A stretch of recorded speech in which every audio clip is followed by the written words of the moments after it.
Hello दोस्तों, आज हम आपको भारतीय नागरिक सुरक्षा संहिता 2023 के सेक्शन 351 के बारे में बताएंगे। सेक्शन 351 हमारी पूर्ण दंड प्रक्रिया संहिता 1973 के सेक्शन 313 पर आधारित है। सेक्शन 351 में बताया गया अभियुक्त व्यक्ति की परीक्षा करने की शक्ति।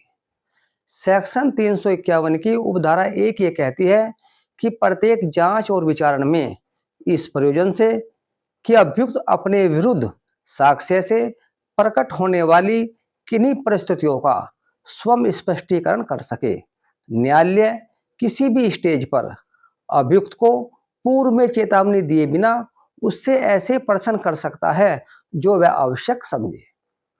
खंड 6 में बताया गया अभियोजन साक्ष्यों की परीक्षा के पश्चात अभियुक्त की प्रतिरक्षा की अपेक्षा किए जाने से पूर्व न्यायालय निम्न प्रश्न करेगा। परंतु जहां किसी समान मामले में न्यायालय द्वारा अभियुक्त को व्यक्तिगत हाजिरी से अभिमुक्ति दी गई है, तो वहां न्यायालय खंड 6 के प्रयोजन के लिए अभियुक्त को व्यक्तिगत हाजिरी से अभिमुक्ति दे सकता है। उपधारा 2 में बताया गया जब अभियुक्त की उपधारा 1 के अधीन परीक्षा की जाती है तो उसे कोई शपथ नहीं दिलाई जाएगी। उपधारा 3 में बताया गया कि अभियुक्त ऐसे प्रश्नों का उत्तर देने से मना करने पर या मिथ्या उत्तर देने पर दंडनीय नहीं होगा। उपधारा 4 ये कहती है कि अभियुक्त के ऐसे उत्तरों को जांच या विचारण के दौरान विचार में लिया जा सकता है यदि ऐसे उत्तरों की प्रवृत्ति किसी अन्य अपराध से संबंधित है, तो उस अन्य अपराध में भी जांच और विचारण के दौरान उसके पक्ष या विपक्ष में विचार में लिया जा सकता है।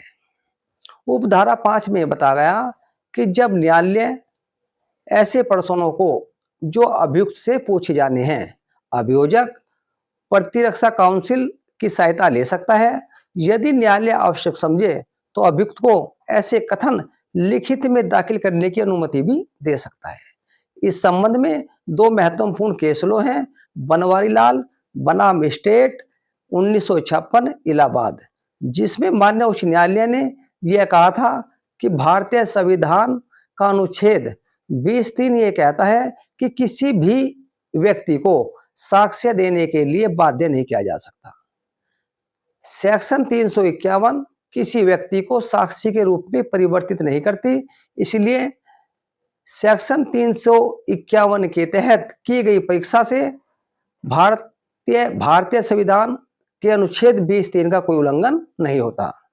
दूसरा केस था विष्णु प्रसाद सिन्हा बनाम असम राज्य 2007, जिसमें माननीय उच्चतम न्यायालय ने यह व्यवस्था की थी कि अभियुक्त की परीक्षा के दौरान सेक्शन 351 में की गई परीक्षा का साक्ष्य मौलिक साक्ष्य नहीं होता। ऐसे साक्ष्य के आधार पर अभियुक्त को दोषी सिद्ध नहीं किया जाता। यदि अभियुक्त अपने अपराध की संस्वीकृति करता है और मजिस्ट्रेट को यह समाधान होता है कि ऐसी संस्वीकृति उसने स्वेच्छा से की है, तो वह मामले के अंतिम स्टेज यानी 351 की स्टेज पर ऐसी संस्वीकृति को अभिलिखित करने के पश्चात अभियुक्त को दंडित कर सकता है। यदि आपको हमारी ये वीडियो अच्छी लगी तो आप सब्सक्राइब, लाइक और कमेंट्स कीजिए और हमारे चैनल पर बने रहें। धन्यवाद।